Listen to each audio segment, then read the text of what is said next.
اعوذ باللہ من الشیطان الرجیم بسم اللہ الرحمن الرحیم۔ کبھی کبھار ہمیں خاموش رہنا پڑتا ہے، اس لیے نہیں کہ ہم ڈرتے ہیں، بلکہ اس لیے کہ ہمیں رشتے باعث سے زیادہ پیارے ہوتے ہیں۔ کچھ لوگ اعتبار کے نہیں، اختیار کے لائق ہوتے ہیں۔ معمولی باتوں کو دل میں جگہ نہ دو، کیونکہ اگر یہ دل میں مقیم ہو جائیں تو بڑے بڑے رشتے مسافر بن جاتے ہیں۔ بدگمانی بہت بری چیز ہے، یہ انسان سے وہ بھی تصور کروا دیتی ہے جو سرے سے ہوتا ہی نہیں۔ رشتوں کی حفاظت محبت اور خلوص سے کی جاتی ہے، نہ کہ بحث سے۔ رتبہ اور اختیار ملنے سے انسان نہیں بدلتا، بلکہ اس کا اصلی چہرہ سامنے آ جاتا ہے۔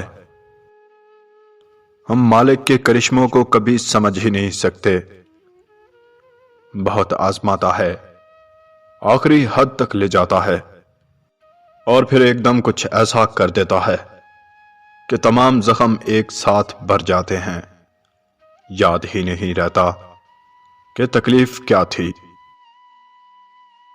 لوگ نصیحت سے زیادہ ٹھوکر سے سبق لیتے ہیں، کیونکہ نصیحت ایک کان سے داخل ہو کر دوسرے کان سے نکل جاتی ہے، ٹھوکر سیدھی دل پر لگتی ہے۔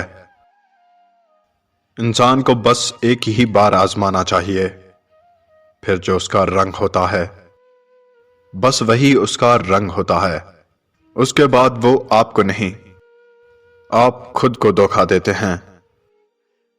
اگر ہم سے غلطی ہو جائے تو ابلیس کی طرح دلیر نہیں ہونا چاہیے، بلکہ معافی مانگ لینی چاہیے، کیونکہ ہم ابن آدم ہیں، ابن ابلیس نہیں۔ اپنی زندگی میں ہر کسی کو اہمیت دو، جو اچھا ہوگا وہ خوشی دے گا، اور جو برا ہوگا وہ سبق دے گا۔